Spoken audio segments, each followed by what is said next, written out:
ईस्वी के प्रथम शतक का मानते हैं और कुछ चौथे पांचवें शतक का।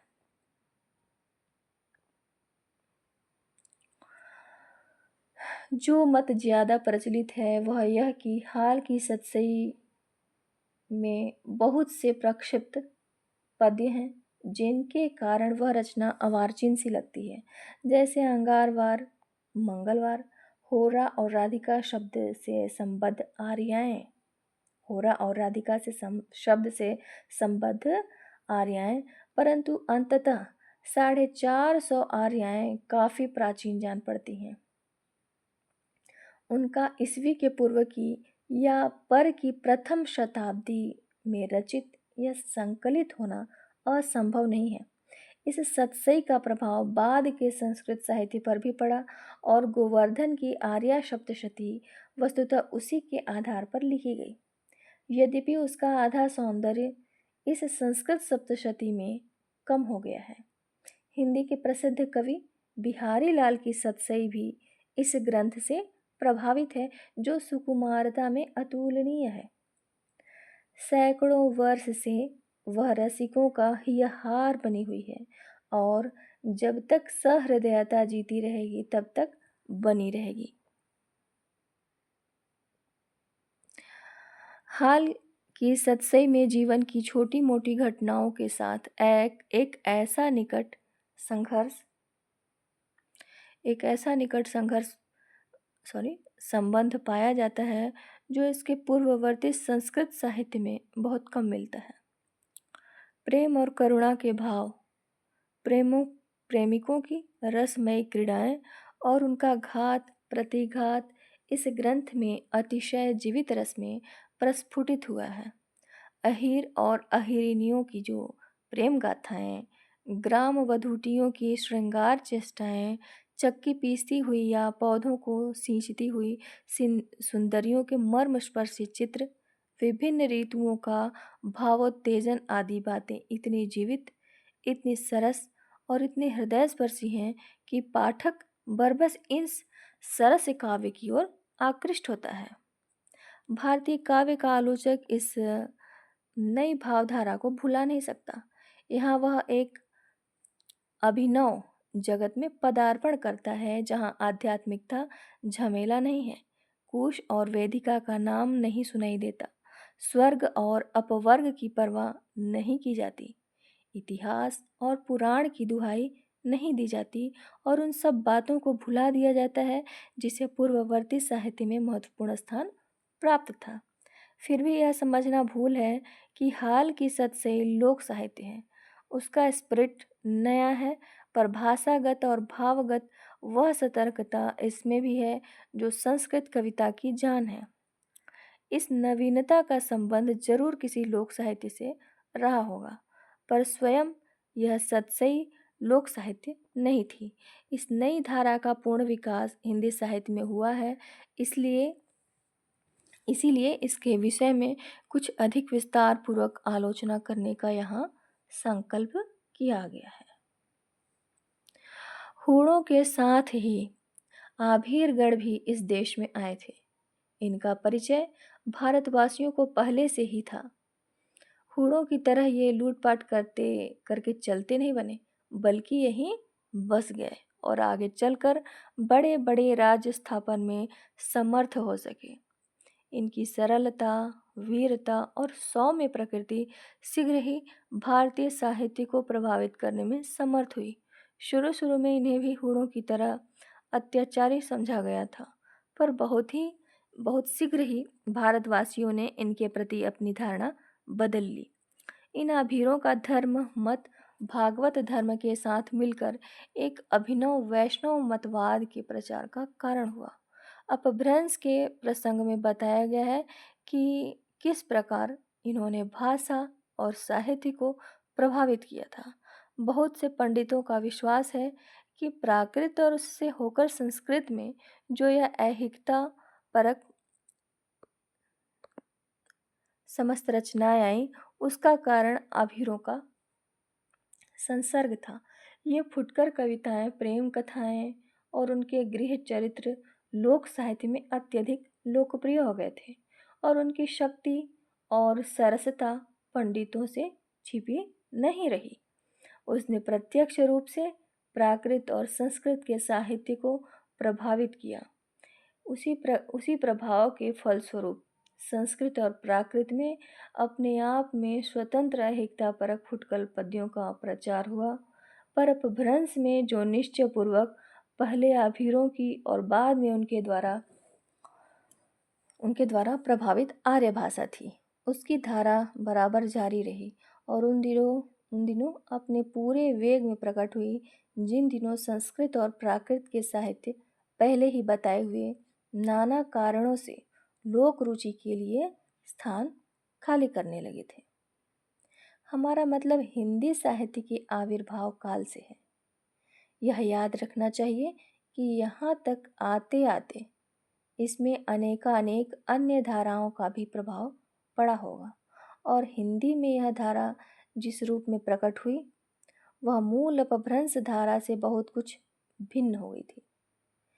किन अंशों में भिन्न थी और किन प्रभावों से युक्त थी, यह विचार करने के पहले यह विचार किया जाए कि उस अपभ्रंश कविता में किस प्रकार की रचनाएं थी। परवर्ती काल की अपभ्रंश रचनाओं से अनुमान होता है कि दो तरह की रचनाएं इस भाषा में शुरू में ही रही होंगी। पहला है ऐहिकता परक फुटकल पद्य और दूसरा है लोक प्रचलित कहानियों के गीत रूप। संसार के समस्त लोक साहित्य में ये दो प्रकार की रचनाएं पाई जाती हैं। जाति की संस्कृति और धर्म मत के अनुसार इनके ऊपरी आकार प्रकारों में परिवर्तन होते हैं। अपभ्रंश की कविताओं के आदि स्वरूप के विषय में विशेष महत्वपूर्ण बात यह है कि इसमें आमूसमिकता की चिंता बहुत कम थी। लोक प्रचलित कहानियों के गीत रूप का प्राचीन संग्रह बहुत कम मिलता है। नहीं मिलता है कहना ज़्यादा ठीक होगा, क्योंकि जो कुछ मिलता है उसमें काफ़ी परिवर्तन हो गए हैं। भारतीय लोक कथाओं की एक विशेषता यह है कि वे सदा किसी ऐतिहासिक व्यक्ति को आश्रय करके रचित होते हैं, पर ऐतिहासिक घटना परंपरा का उनमें नितांत अभाव होता है। कल्पना भारतीय कवि की प्रधान विशेषता है। ऐसा भी तो देखा गया है कि बहुत से कवि अपने आश्रयदाताओं का जीवन चरित्र लिखते समय भी ऐसी बहुत सी लोक प्रचलित अद्भुत चमत्कारात्मक कहानियाँ जो हैं उनमें जोड़ देते हैं, जो विशुद्ध कल्पना की उपज होती है।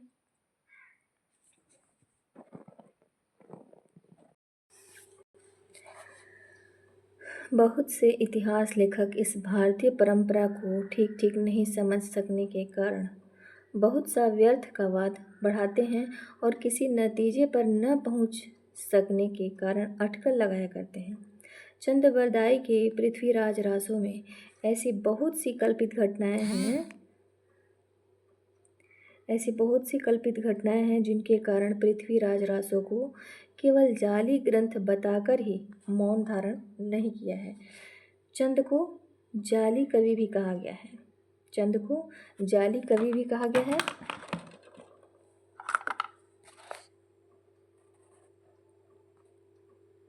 चंद्रबरदाई को जाली कवि भी कहा गया है। नरपति नाल के विशाल देव रासों की घटनाओं ने भी इसी प्रकार पांडित्यगत झमेलों को खड़ा किया है। जैसे कि पद्मावत में वर्णित अलाउद्दीन और भीम सिंह तथा पद्मावती और सिंघल द्वीप आदि की घटनाओं ने पंडितों को बहुत दिन तक उलझा रखा था और बड़े बड़े विद्वानों को सिर खपा खपा कर यह सिद्ध करना पड़ा कि इतिहास की दृष्टि में ये बातें निराधार हैं। वस्तुतः इन काव्य ग्रंथों में बहुत सी लोक प्रचलित गाथाएं भिन्न भिन्न ऐतिहासिक व्यक्तियों के नाम से जोड़ दी गई है। उस युग के कवि लोग भी इसमें कोई अनौचित्य नहीं देखते थे और आश्रयदाता लोग भी इसमें कोई दोष नहीं देखते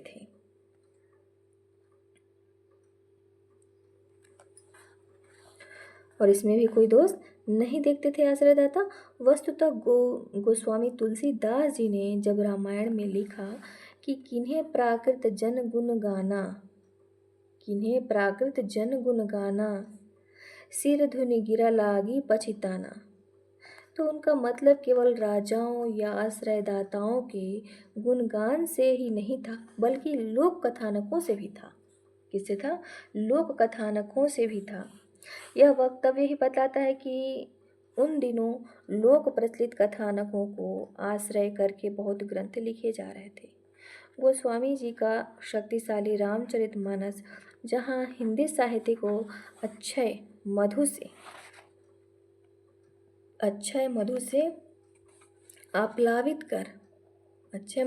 आप्लावित कर सका, वहाँ उसने एक बड़ा भारी अपकार भी किया। क्या किया? उपकार नहीं, अपकार भी किया। वे सारे प्राकृत जनगुणगान मूलक काव्य सदा के लिए लुप्त हो गए। जिस समाज में रामायण का प्रभाव नहीं पड़ सका, उस मुसलमानी समाज की ही कृपा से मुसलमान कवियों की लिखी हुई कुछ प्रेम गाथाएं उपलब्ध हुई हैं। पद्मावत से ही पता चलता है कि उस जमाने में सपनावती, मुग्धावती, मिर्गावती, मधुमालती, प्रेमावती आदि की कथाएं लोक में प्रचलित था। इसमें मिर्गावती और मधुमालती की कहानियों को आश्रय करके लिखे हुए दो ग्रंथ, पहला कुतुबन का और दूसरा मंजन का, मिल भी चुके थे। ऐसी और अनेक कहानियाँ भी जो है लोक भाषा में प्रचलित रही होंगी और उन पर ग्रंथ भी लिखे गए होंगे। कम से कम उनको आश्रय करके बनाई हुई गीतियों से ग्रामीण जनता अवकाश के समय मनोरंजन तो जरूर करती होगी, परंतु उनमें का अधिकांश अब लुप्त हो गया है। हिंदी साहित्य में इन कहानियों को आश्रय करके लिखी हुई दो प्रकार की गाथाओं का प्रचार पाया जाता है। पहली वे हैं जो पश्चिमी आर्यों में प्रचलित थी। इनमें ऐतिहासिकता, संघर्ष में जीवन की झलक है। और दूसरी जो पूर्वी आर्यों में प्रचलित थी, इनमें आध्यात्मिकता जो है प्रवण रूपकों और भाव प्रवण घटनाओं का उल्लेख है। ये दोनों ही स्वाभाविक भाव से विकसित हुई हैं। उन्हीं को हिंदी साहित्य के प्रवीण पंडितों ने क्रमशः वीर गाथा और प्रेम गाथा का नाम दिया है। दूसरी जाति की गाथाओं या कथानकों में जो मुसलमान कवियों की लिखी हुई हैं,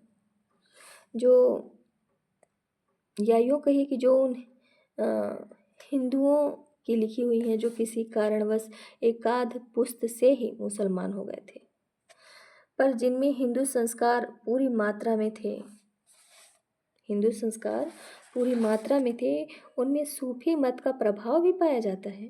ये दोनों प्रकार की रचनाएं हिंदी साहित्य में वर्तमान थीं, और जो लोग अपभ्रंश के साहित्य में प्रतिबिंबित भारतीय समाज को देखना चाहते हैं, उनके लिए ये नितांत आवश्यक है।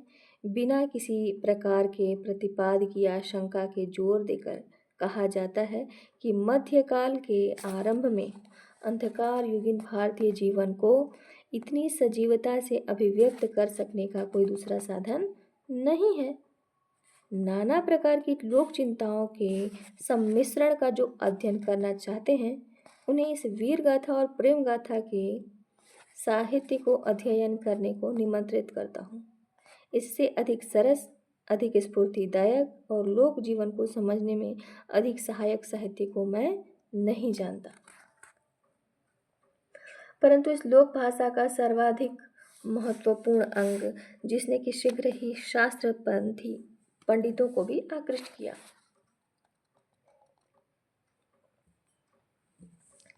वह उसका पहला अंग था। अलंकार शास्त्र में उत्तम कविता के उदाहरणों में प्राकृत के और संस्कृत के ऐसे सैकड़ों सरस श्लोक उद्धृत किए गए हैं। संस्कृत के सुभाषित संग्रहों में भी ऐसे अनेक रत्न सुरक्षित हैं। इस जाति की रचनाओं ने संस्कृत और विशेष रूप से प्राकृत साहित्य को एक अभिनव समृद्धि से संपन्न किया है। यदि अलंकार शास्त्र के आदि ग्रंथों की छानबीन की जाए तो स्पष्ट ही पता चलता है कि आरंभ में दो अत्यंत स्पष्ट धाराएं इस शास्त्र की मौजूद थीं, जो आगे चलकर एक में मिल गईं। एक प्रकार की शास्त्रीय चिंता नाट्य शास्त्र के रूप में प्रकट हुई थी, जिसका प्रधान प्रतिपाद्य रस था। दूसरी चिंता अलंकार शास्त्र के रूप में प्रकट हुई, जिसका प्रधान विवेच्य विषय अलंकार थे। नाट्य शास्त्र के प्रधान विवेचनीय ग्रंथ नाटक थे और अलंकार शास्त्र के फुटकल पद्य। अलंकार शास्त्र के फुटकल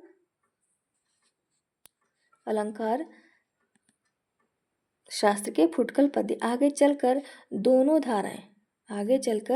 दोनों धाराएं एक में मिल गईं और यह माना जाने लगा कि फुटकल पद्यों में भी रस विवेचन उतना ही आवश्यक है जितना नाटक या प्रबंध काव्य में। इन दो संप्रदायों को एकत्र करने का काम आनंदवर्धन द्वारा प्रतिष्ठित ध्वनि संप्रदाय के पंडितों ने किया। आनंदवर्धन के पूर्ववर्ती आलंकारिक रस विवेचना को उतना महत्व नहीं देना चाहते। यह आलंकारिक संप्रदाय निश्चय ही नाट्य सूत्रों के बाद का है। नट सूत्रों का ज्ञान पाणिनि को भी था। भरत के जिस नाट्य शास्त्र का परिचय हमें आज प्राप्त है, उसका मूल रूप कैसा था यह कहना कठिन है, पर इसमें कुछ थोड़े में अलंकारों की प्रसंगवश चर्चा है। इससे इतना सिद्ध हो जाता है कि भारतीय नाट्य शास्त्र के वर्तमान रूप को पहुँचने के पूर्व अलंकार शास्त्र कुछ न कुछ रूप धारण कर चुका था, परंतु वह अत्यंत बचपन की अवस्था में था। सन 150 से 152 ईस्वी का एक शिलालेख गिरिनार में पाया गया है, जिसे महाक्षत्रप रुद्रदामा ने खुदवाया था। इस गद्य काव्यात्मक शिलालेखों में अलंकार शास्त्र का स्पष्ट उल्लेख है और विद्वान लोग इस शिलालेख से इस नतीजे पर पहुँचे हैं कि अंततः उस समय तक अलंकार शास्त्र के कुछ ग्रंथ जरूर बन गए होंगे। यह ध्यान देने की बात है कि उस समय तक हाल की सतसई लिखी जा चुकी थी और एक संपूर्ण अभिनव भावधारा का सम्मिश्रण भारतीय साहित्य में हो गया था। अगर यह मत ठीक हो कि पहले काव्य की रचना हो लेती है तब अलंकार शास्त्र की रचना होती है, तो मानना पड़ेगा कि अपने आप में स्वतंत्र फुटकल पद्यों की रचना की प्रथा जो है इन दिनों तक काफ़ी प्रचारित हो गई थी। पर यह समझना ठीक नहीं कि इस प्रकार के अलंकार शास्त्री अपनी विवेचना में नाटकों के श्लोकों की विवेचना करते ही नहीं थे, करते थे, पर उनको अपने आप में स्वतंत्र मानकर विवेचना करते नहीं थे श्लोकों की, और जब करते भी थे तो अपने आप में स्वतंत्र रूप से मानकर कि यह अपना है। हाँ, यह प्रवृत्ति अर्थात फुटकल पद्यों को दृष्टि में रखकर काव्य विचार की प्रवृत्ति उत्तरोत्तर बढ़ती गई और इस प्रकार के अलंकार ग्रंथ भी भूरिशः रचित हुए। अंत में रस और अलंकार को अलग अलग विवेचनीय समझने वाले दोनों संप्रदायों ने मिलकर जब ध्वनि संप्रदाय के रूप में आत्म प्रकाश किया तो एक बहुत ही प्रभावशाली शास्त्र की नींव पड़ी, जो आगे चलकर केवल काव्य का विवेचन ही नहीं रहा, उसे प्रभावित और अंत में अभिभूत भी कर सका। क्या कर सका? अंत में जो है अभिभूत भी कर सका। आगे चलकर काव्य विवेचना के नियमों को दृष्टि में रखकर कविता लिखने लगे। वे काव्य जिन्हें संस्कृत में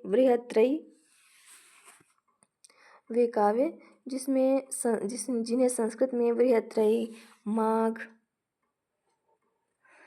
भारवी और श्रीहर्ष के लिखे हुए शिशुपाल वध, किरातार्जुनीयम और नैषधीय चरित कहते थे, निश्चयपूर्वक इस अभिनव शास्त्र द्वारा प्रभावित थे। हिंदी के आविर्भाव काल में भी यह प्रवृत्ति पाई जाती है। जिन वीरत्व मूलक और आध्यात्मिकता प्रवण कथानक काव्यों का ऊपर उल्लेख किया जा चुका है, उनमें अलंकारों और रसों की दृष्टि में रखकर कवित्व कौशल दिखाने की प्रवृत्ति है, परंतु यह प्रवृत्ति बहुत ही शक्तिशाली और बहुत बार उपहासास्पद बहुत बार उपहासास्पद रूप में हिंदी की रीतिकालीन कविता में प्रकट हुई।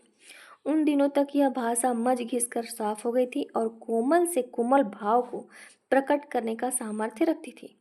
उन दिनों उक्त प्रवृत्ति का चरम विकास हुआ। अपने आप में स्वतंत्र फुटकल पद्यों की ऐसी भरमार समूचे भारतीय साहित्य में कहीं भी देखने को नहीं मिली है, और यद्यपि अधिकांशतः ये पहले लक्षणों को देखकर उन्हीं को दृष्टि में रख लिए गए थे, फिर भी इनमें उत्तम पद्यों की संख्या इतनी अधिक है कि पंडित रामचंद्र शुक्ल जैसे शास्त्रनिष्ठ और देने में अत्यंत सतर्क पंडित को भी यह कहने में कोई संकोच नहीं हुआ है कि ऐसे सरस और मनोहर उदाहरण संस्कृत के सारे लक्षण ग्रंथों में चुनकर इकट्ठे करें तो भी इतनी अधिक संख्या न होगी। तो इसको किसने कहा? शुक्ल जी ने कहा कि ऐसे सरस और मनोहर उदाहरण संस्कृत के सारे लक्षण ग्रंथों में चुनकर इकट्ठे करें तो भी उनकी इतनी अधिक संख्या न होगी। दो प्रकार से इस प्रकार के सरस पद्यों की रचना को उत्तेजना मिली। पहले अलंकारों के लक्षणों पर से कवित्व करके और फिर नाट्य विवेचना के रस निरूपण के एक अत्यंत सामान्य पर महत्वपूर्ण अंग नायक नायिका के नाना भेद उपभेदों की सृष्टि करके और उनके लक्षणों पर उदाहरणों की रचना करके दूसरी बात की ओर कवियों की प्रवृत्ति अधिक रही। इस प्रकार लोक भाषा के जिन पद्यों ने एक अलग शास्त्र की रचना को जरूरी बना दिया था, काल क्रम से उसी शास्त्र ने लोक भाषा को बड़ी दूर तक प्रभावित किया। उत्तरकालीन हिंदी कविता या रीतिकालीन हिंदी कविता को हम लोक साहित्य नहीं कह सकते, क्योंकि उसमें प्रत्यक्ष लोक जीवन से स्फूर्ति और प्रेरणा पाने की क्रिया गौण है, और लोक की चित्त भूमि पर उसका संपूर्ण अधिकार भी नहीं था। फिर उसे शास्त्रीय काव्य भी नहीं कह सकते, क्योंकि इसके पहले और इस युग में भी संस्कृत के अलंकार शास्त्र को लेकर जैसी सूक्ष्म विवेचना हो रही थी, उसकी कुछ भी झलक इसमें नहीं पाई जाती। शास्त्रीय विवेचना तो बहुत कम कवियों को इष्ट थी। वे तो लक्षणों को कवित्व करने का एक बहाना भर समझते थे। वे इस बात की परवाह नहीं करते थे कि उनका निर्दिष्ट कोई अलंकार दूसरे किसी में अंतर्भुक्त हो जाता है या नहीं। कुवलयानंद और चंद्रालोक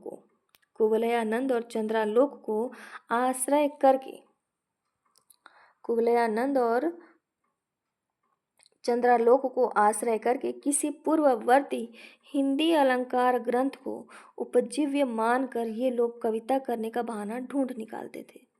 फिर भी इस युग में ऐसे बहुत से स्वतंत्र भाव से लिखने वाले कवि भी थे, परंतु उन पर रीति ग्रंथों का प्रभाव सुस्पष्ट है। लेकिन इस युग की कविता को विशिष्ट रूप देने के लिए ही सब कुछ नहीं था, अर्थात केवल लोक भाषा से प्रभावित और बाद में संपूर्ण भाव से वैज्ञानिक विवेचना का रूप ग्रहण किया हुआ अलंकार शास्त्र ही इस युग के रीतिकाल के कवित्व को रूप नहीं दे रहा था। कुछ और उपादान भी काम कर रहे थे। यह लक्ष्य करने की बात है कि रीतिकाल की समूची रूढ़ियाँ और कवि प्रसिद्धियाँ वही नहीं थी जो प्राचीन संस्कृत काव्यों में मिलती हैं। इनमें बहुत कुछ नई थी और बहुत सी पुरानी भुला दी गई थी। स्त्री रूप के उपमानों से बहुत से भुला दिए गए और पुरुष रूप को अत्यंत कम महत्व दिया गया। एक नई बात जो इस युग की कविता में दिखाई पड़ी वह यह है कि प्रायः सभी श्रृंगारात्मक उत्तम पद्यों का विषय श्री कृष्ण और गोपियों का प्रेम है। उन्हीं की केली कथाएं, उन्हीं की अभिसार लीलाएं और उन्हीं की वंशी प्रीति आदि। बिहारी लाल के प्रसिद्ध सतसई जो संसार के श्रृंगार साहित्य का भूषण है, ऐसे गोपी गोपाल की प्रेम लीलाओं से ही भरी है।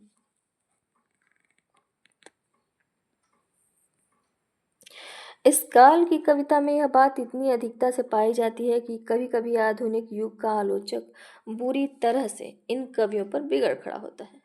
कभी कभी इन्हें गंदगी की नाली बहाने वाले, गंदगी की जो नाली बहाने वाले हैं इसको भी इनको बोलते हैं। भगवान के नाम पर कलंक प्रचार करने वाले आदि भी कहा गया है। फिर भी इस विषय में दो मत नहीं कि ऐसा लिखने वाले कवि काफ़ी ईमानदार हैं।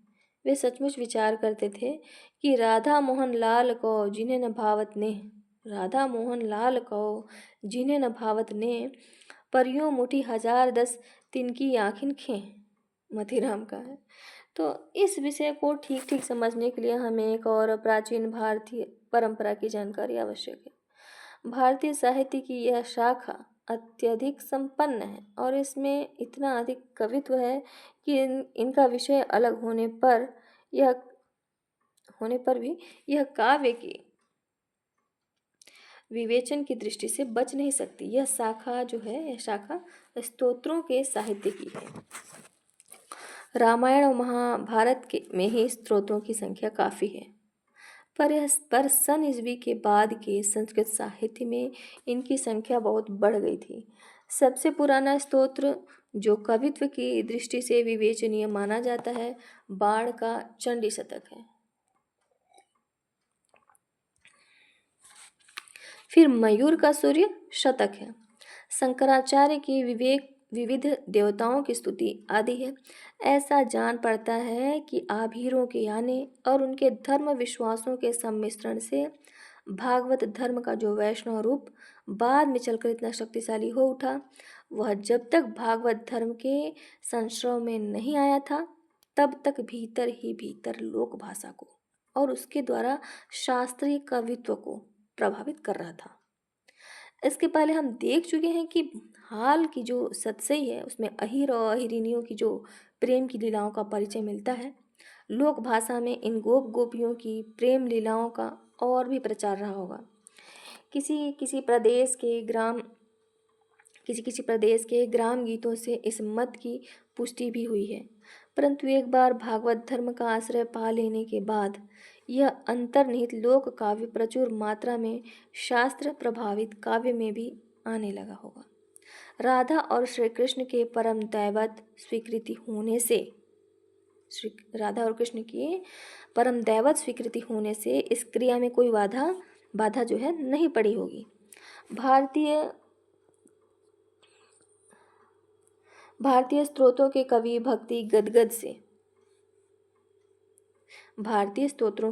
भक्ति भाव से गदगद जब भी कविता करते थे तो शिव, दुर्गा, विष्णु आदि देवी देवताओं के श्रृंगार लीला के वर्णन करने में कभी कुंठित नहीं होते थे। यह समझना गलत है कि केवल राधा कृष्ण ही एक ही साथ उपास्य और श्रृंगार लीला के आश्रय माने गए। चंडी, लक्ष्मी, सरस्वती, गंगा, शिव, विष्णु आदि सभी देवताओं के स्तोत्रों में उनके श्रृंगार चेष्टाओं का भूरिशः उल्लेख है। यह जरूर है कि श्री कृष्ण और गोपियों की सारी कथाएं श्रृंगार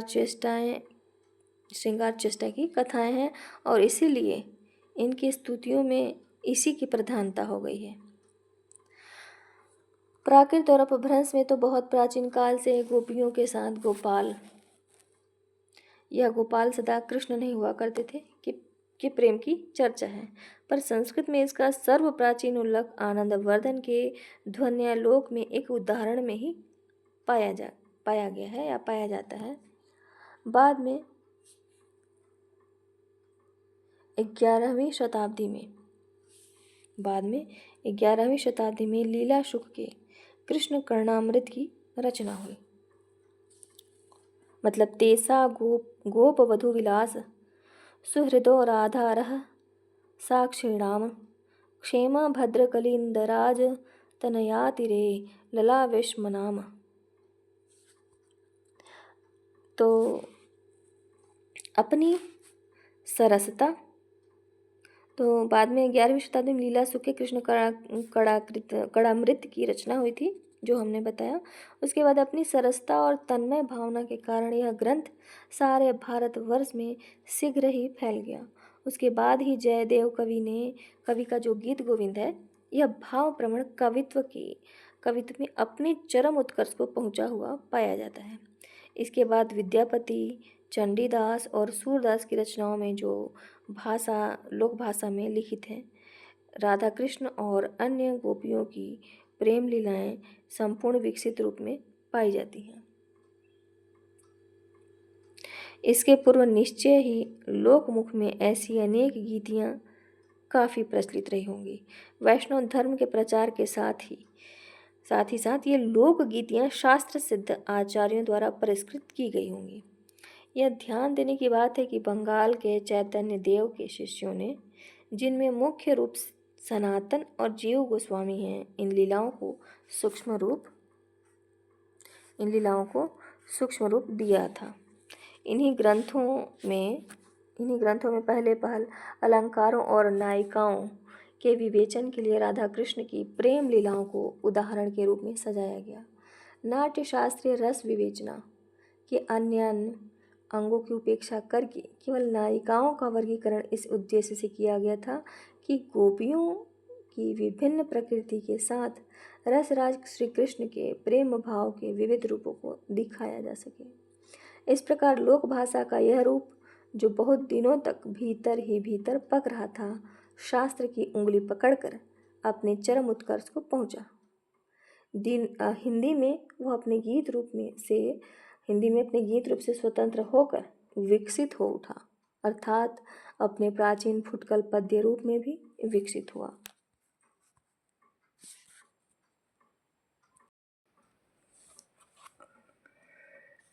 यद्यपि गौड़ीय वैष्णवों ने कुछ पहले से ही नायिकाओं का इस प्रकार वर्गीकरण किया था कि उसके बहाने गोपी और गोपाल की लोक कथाएं गाई जा सकें, परंतु उसका कोई प्रत्यक्ष प्रभाव हिंदी के रीतिकाल पर नहीं पड़ा।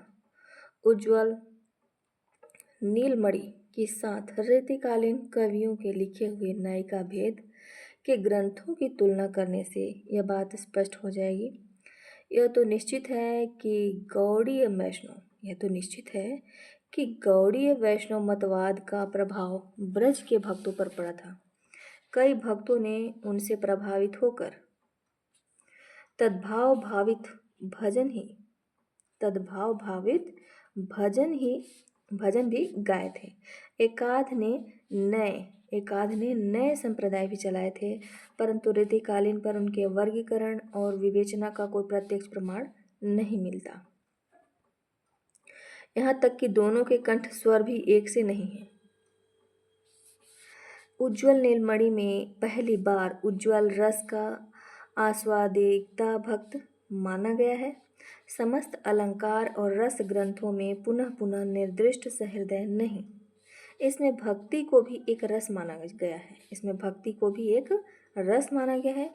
हिंदी के रीतिकालीन अलंकारिकों या कवियों में से किसी ने भक्ति को 10वां रस माना जरूर है, पर श्रोता उनके सहृदय और सुकवि ही हैं।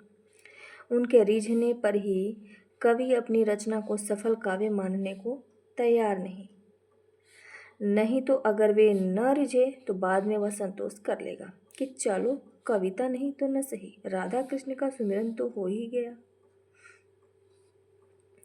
रिझिहें सुकवि जो तो, इधर दिया है, रिझिहें सुकवि जो तो जानव कविताई, रिझिहें सुकवि जो तो जानव कविताई, न तो राधिका गुविद सुमिरन को बहानव है।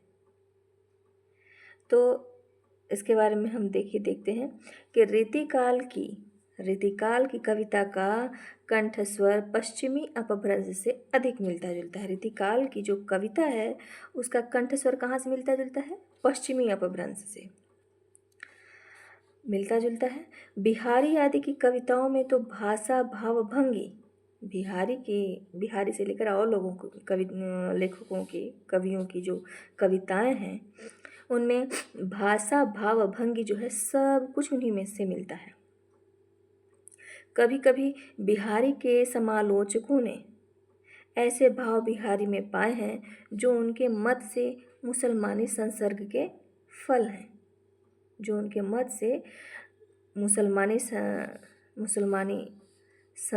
फल हैं, वियोग ताप से गुलाब की शीशी का फूटना या दृष्टि का हृदय बेध कर मार डालना, ऐसी ही उक्तियाँ बताई गई हैं।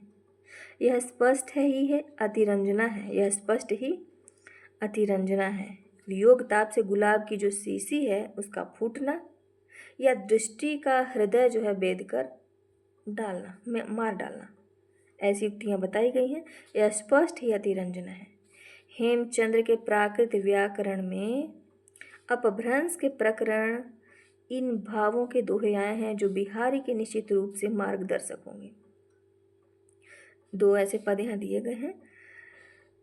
बिट्टिये मई भड़ाई नहीं, बिट्टिये मई भड़यत हूँ, माँ कुरबंकी दिट्ठी, पुत्ती संकड़ी भल्ली जीव, मारई हियई पैठी, चुडलऊ चुड़ी चुड़ऊ चुड़ड़ी, होई सई मुद्धी कबोल निहितऊ, सासा नल जाल झलक कियऊ, बाह सलिल संतितऊ।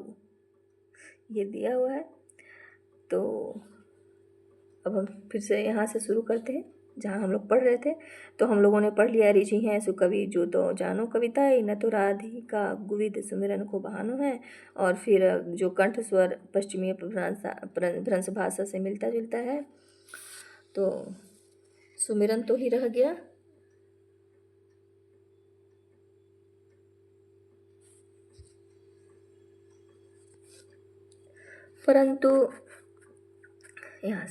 परंतु रीतिकाल के कवियों ने रस का निरूपण बिल्कुल प्राचीन रस शास्त्रियों की शैली पर किया है। रीतिकाल के कवियों ने रस का निरूपण जो है प्राचीन रस शास्त्रियों की शैली पर किया है। शायद ही किसी कवि ने उज्ज्वल नीलमणि के अनुकरण पर 363 प्रकार की भिन्न भिन्न स्वभाव और नाम वाली गोपियों की चर्चा की हो। उज्ज्वल नीलमणि में गोपियों के स्वभाव और वस्त्राभूषण आदि के बारे में विस्तृत वर्णन है। कुछ गोपियाँ प्रखर स्वभाव की थीं, जैसे श्यामला, मंगला आदि।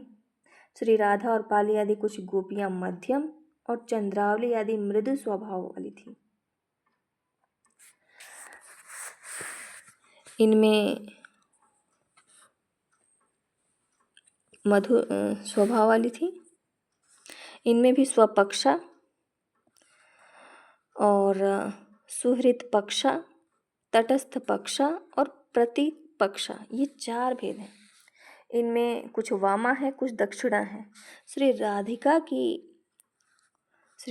की स्वपक्षा ललिता और विशाखा थी। श्री राधिका की स्वपक्षा जो है ललिता और विशाखा थी। और सुहृद पक्षा की श्यामला, तटस्थ पक्षा भद्रा और प्रतिपक्षा चंद्रावली थी। श्रीमती राधा वामा मध्या थी। कभी कभी नील वस्त्र धारण करती, कभी लाल। ललिता प्रखरा थी और मयूर पुच्छ जैसा वस्त्र धारण करती थी। विशाखा वामा मध्या थी और तारावली खचित वस्त्र पसंद करती थी। इंदुलेखा वामा प्रखरा और अरुण वस्त्रा थी। रंग देवी सुदेवी वामा मध्या और नील वस्त्रा। चित्रा दक्षिणा मृद्धि और नील वसना। तुंग विद्या दक्षिणा प्रखरा और शुक्ल वस्त्रा। श्यामावदा वामा दाक्षिण्य युक्त प्रखरा और रक्त वस्त्रा। भद्रा दक्षिणा मृद्वी और चित्रवसना तथा चंद्रावली दक्षिणा मृद्वी और नीलवसना थी। इनकी सखी पद्मा दक्षिणा और इनकी सखी जो है इनकी सखी पद्मा दक्षिणा और प्रखरा तथा श्राव्या दक्षिणा और मृद्वी थी। ये सभी रक्त वस्त्र धारण करती थी।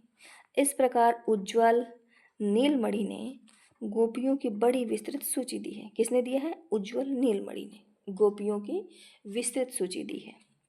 सबके स्वभाव, वस्त्र और व्यवहार भंगी को निगूढ़ भाव से चित्रित किया गया है। परंतु रीतिकाल के किसी कवि ने इन गोपियों में से अधिकांश का नाम शायद ही लिया हो। भूले भटके क्वचित कदाचित ललिता, विशाखा और चंद्रावली का नाम आ जाता है। राधिका इस स्थान पर निश्चयपूर्वक प्रधान स्थान ग्रहण करती है। समूचे रीतिकाल के साहित्य में गोपियों की स्वपक्षता, सुहृद पक्षता और तटस्थता की चर्चा नहीं आती। इन विविध नायिकाओं और उनकी दूतियों तथा उनके अंगज अर्थात भाव, हाव, हेला, अयत्नज अर्थात शोभा, क्रांति, माधुर्य, दीप्ति, प्रगल्भता, औदार्य, धैर्य तथा स्वभावज, लीला, विलास, विच्छित्ति, विभ्रम, किलकिंचित, मोट्टायित, कुटुमित, विवोक, ललित और वृहित अलंकारों तथा विविध संचार्य आदि भावों का आश्रय करके कवियों ने बहुत कुछ लिखा, पर सर्वत्र वे प्राचीन ग्रंथों से चालित हो रहे थे। अत्यंत पूरा काल में नाट्यशास्त्र में जो कुछ इस विषय में कहा गया था और बाद में दश रूपक और साहित्य दर्पण आदि ग्रंथों में उसी के अनुवाद के रूप में जो कुछ कहा गया था, उससे अधिक किसी ने नहीं कहा। इस प्रकार समूचा नायिका भेद का साहित्य नाट्यशास्त्र के एक सामान्य अंग पर लोकगम्य भाष्य के सिवा और कुछ नहीं है, परंतु संस्कृत के नाटकों और काव्यों को केवल भरत या धनंजय के नायिका भेद चालित नहीं कर रहे थे। उनके सामने एक और भी इतना ही महत्वपूर्ण शास्त्र था जो प्रत्यक्ष रूप से उनकी कृतियों का संयमन कर रहा था। यह शास्त्र है वात्स्यायन का कामसूत्र। यह तो नहीं कहा जा सकता कि वात्स्यायन का काल क्या था, पर इतना निश्चित है कि इस ग्रंथ के बनने के बहुत पहले से भारतवर्ष की सांपत्तिक अवस्था और राजकीय व्यवस्था बहुत ऊंचे दर्जे की रही होगी। कालिदास के ग्रंथों से पंडितों ने ऐसे प्रमाण ढूंढ निकालने के प्रयत्न किए कि उक्त कवि को कामसूत्र का ज्ञान था। वात्स्यायन का बताया हुआ नागरक या रसिक अत्यंत समृद्ध विलासी हुआ करता था। वात्स्यायन द्वारा बताया गया नागरक रसिक अत्यंत समृद्ध विलासी हुआ करता था। उसके पास प्रचुर संपत्ति, पर्याप्त अवकाश, अकल्पनीय निश्चिंतता होती थी। ऐसे विलासियों की संभावना उसी समय हो सकती है जब देश धन धान्य से समृद्ध और सुरक्षित हो। अनुमानतः कामसूत्र का काल सन ईस्वी की दूसरी शताब्दी के आसपास होना चाहिए।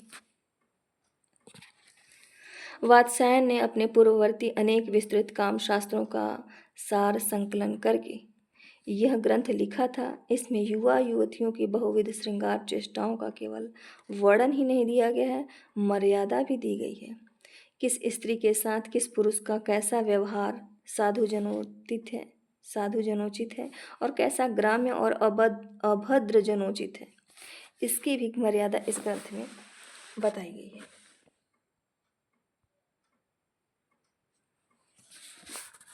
नायक नायिकाओं की श्रृंगार चेष्टा में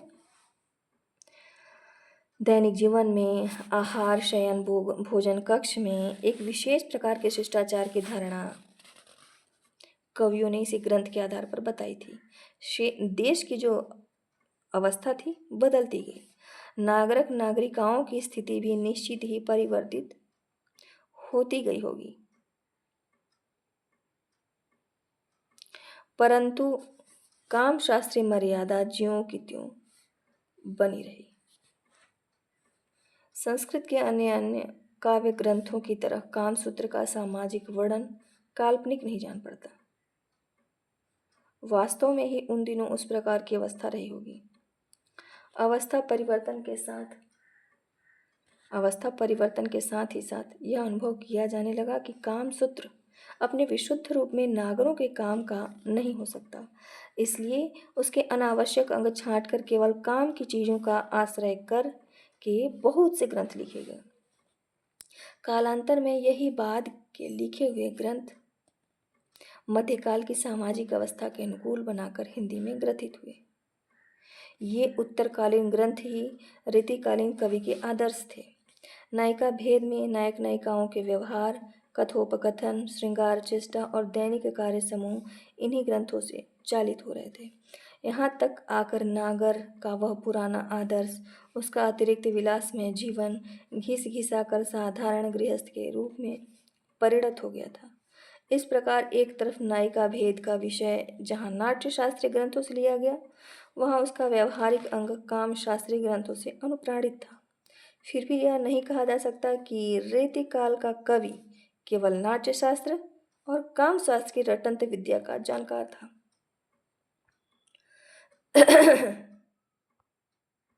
यह स्पष्ट करके समझ लेना चाहिए कि रीतिकाल में रीतिकाल में जो लक्षण है, ग्रंथों की भरमार होने पर भी वह उस प्राचीन लोक भाषा के साहित्य का ही विकास था जो कभी संस्कृत साहित्य को अत्यधिक प्रभावित कर सका था। इस विशेष काल में जबकि शास्त्र चिंता लोक चिंता का रूप धारण करने लगी थी, वह पुरानी लौकिकता परक लोक काव्य धारा शास्त्रीय मत के साथ मिलकर देखते देखते विशाल रूप ग्रहण कर गई। कवियों ने दुनिया को अपनी आंखों से देखने का कार्य बंद नहीं कर दिया। नायिका भेद की संकीर्ण सीमा में जितना लोक चित्र आ सकता था, इस काल का उतना चित्र निश्चय ही विश्वसनीय और मनोरम है। इतना दोष जरूर है कि यह चित्र असंपूर्ण और अविच्छिन्न है। शास्त्र मत की प्रधानता ने इस काल के कवियों को अपनी स्वतंत्र उद्भावना शक्ति के प्रति अतिरिक्त सावधान बना दिया। उन्होंने शास्त्रीय मत को श्रेष्ठ और अपने मत को गौण मान लिया। इसलिए स्वाधीन चिंता के प्रति एक अवज्ञा का भाव आ गया। यह भाव उत्तरोत्तर बढ़ता ही गया और वही इस युग में सबसे अधिक खतरनाक बात थी।